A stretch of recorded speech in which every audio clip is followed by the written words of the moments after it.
हमारी संस्कृति, हमारे संस्कार सदा रहें हमारे साथ। सब्सक्राइब करें तिलक। और हर महायुद्ध का अंत यही होता है, महाविनाश।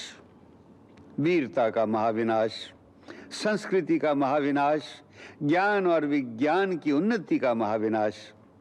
और सबसे बड़ी विडंबना तो यह है कि लड़ने वाले दोनों पक्ष दावा करते हैं कि वो मानव संस्कृति और मानव धर्म की रक्षा के लिए युद्ध कर रहे हैं, परंतु इस महाविनाश में न वे स्वयं बच पाते हैं, न ही संस्कृति, धर्म, ज्ञान और विज्ञान को बचा पाते हैं। सब कुछ समाप्त हो जाता है। यही हाल महाभारत के इस महायुद्ध में हुआ है।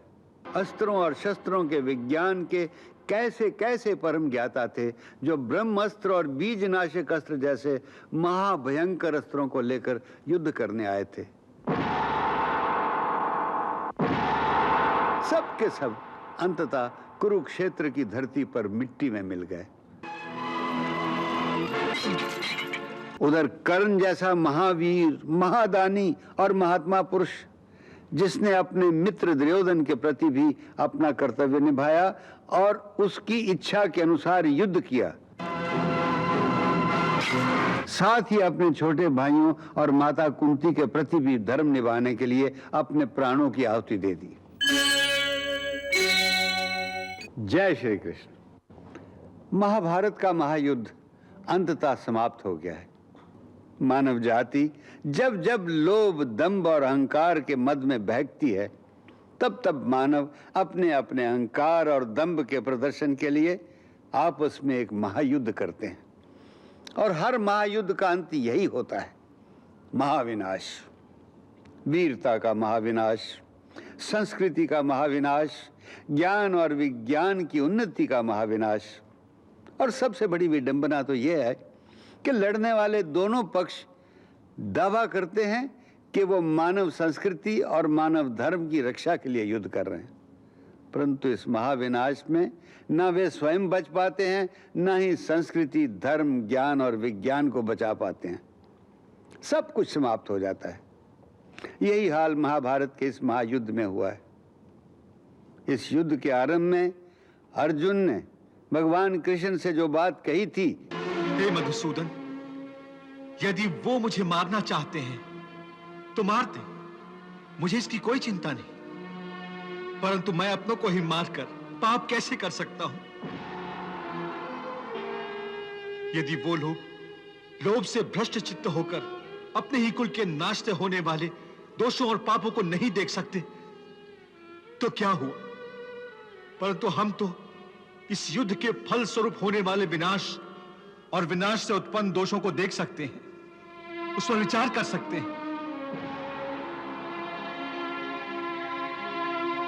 हे केशव, तुम तो जानते हो कि कुल धर्म नाश होने से सनातन कुल धर्म का नाश हो जाता है, और धर्म के नाश हो जाने से संपूर्ण कुल में पाप उसी प्रकार फैल जाता है जैसे कोई प्राणघातक रोग मनुष्य के शरीर में फैल जाता है। और उस फैले हुए पाप के कारण उस कुल की स्त्रियां दूषित हो जाती हैं, और स्त्रियों के दूषित हो जाने से वर्ण संकर संतानें उत्पन्न होती हैं, और वर्ण संकर के पाप के कारण सारा कुल का कुल नरक का अधिकारी बन जाता है। इतना ही नहीं, उनके पितरों को भी अधोगति प्राप्त होती है। ये सब जानते हुए भी मैं युद्ध करूं, ये कैसे हो सकता है? मैं कुल घाती होने का पाप स्वयं अपने हाथों अपने माथे पर कैसे लिखूं?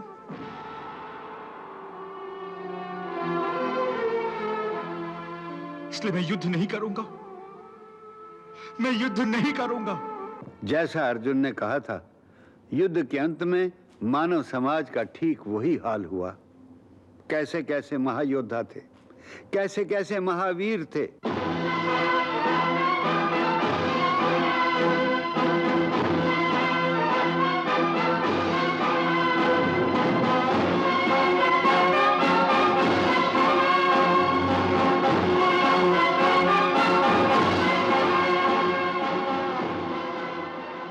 अस्त्रों और शस्त्रों के विज्ञान के कैसे कैसे परम ज्ञाता थे जो ब्रह्मास्त्र और बीजनाशक अस्त्र जैसे महाभयंकर अस्त्रों को लेकर युद्ध करने आए थे। सब के सब अंततः कुरुक्षेत्र की धरती पर मिट्टी में मिल गए।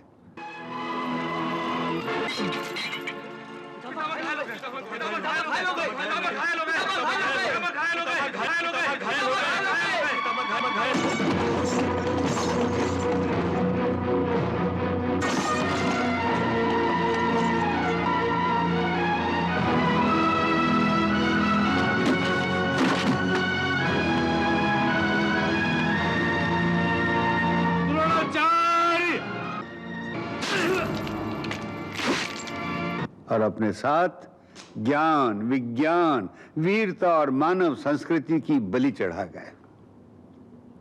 उन लोगों में कैसी कैसी महान आत्माएं थी जिनके जोड़ के मानव फिर इस युग में कभी पैदा नहीं होंगे। भीष्म पितामह, जिसके पराक्रम को देवता तक सहन नहीं कर सकते थे। भीष्म कर्तव्य परायणता और त्याग का मूर्तिमान महापुरुष, जिसने अपने पिता की खुशी के लिए अपना सर्वस्व त्याग दिया, यहां तक के हस्तिनापुर के सिंहासन पर अपने अधिकार और अपनी संतान के अधिकारों को त्याग दिया। और इस विचार से कि कहीं उनकी संतान वचन भंग न करे, उन्होंने आजीवन ब्रह्मचर्य व्रत पालन करने की प्रतिज्ञा की। हे 10 दिशाओं, देवताओं, गंधर्वों, यक्षों, किन्नरों, मैं गंगापुत्र देवव्रत आप सबको साक्षी मानकर ये घोषणा करता हूं कि मैं हस्तिनापुर के सिंहासन पर से अपना पैतृक अधिकार छोड़ता हूं और साथ ही आजीवन विवाह न करने की प्रतिज्ञा करता हूं, ताकि न ही मेरी कोई संतान हो और न ही वो सिंहासन पर अपना अधिकार जता सके। और मैं ये घोषणा करता हूं कि मेरी छोटी माता सत्यवती और उनकी संतान का हस्तिनापुर के सिंहासन पर एक अधिकार रहेगा। मैं गंगापुत्र देवव्रत आजीवन ब्रह्मचर्य व्रत की प्रतिज्ञा करता हूं और साथ ही अपना सारा जीवन हस्तिनापुर की सुरक्षा में समर्पित करता हूं। इसी भीष्म प्रतिज्ञा के कारण उनका नाम देवव्रत से भीष्म हो गया।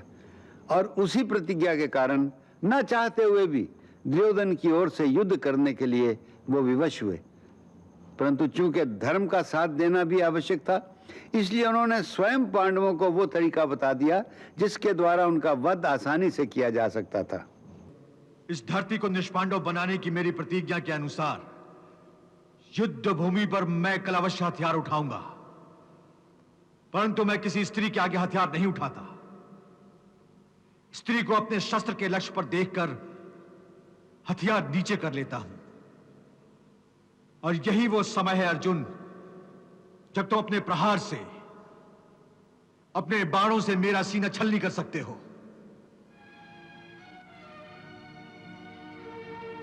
परंतु युद्ध भूमि पर कोई स्त्री आपके सामने क्यों आएगी पितामह? रोज ही आती है, पर तुम उसे पुरुष मानते हो और शिखंडी के नाम से जानते हो, और मैं उसे स्त्री कहता हूं और शिखंडिनी के नाम से जानता हूं। याद है ना, शिखंडिनी ने एक स्त्री के रूप में जन्म लिया था और बाद में एक यक्ष की सहायता से वो पुरुष बन गई थी। बस अर्जुन, तुम शिखंडिनी को अपनी ढाल बना लो, मैं अपने हथियार पीछे कर लूंगा।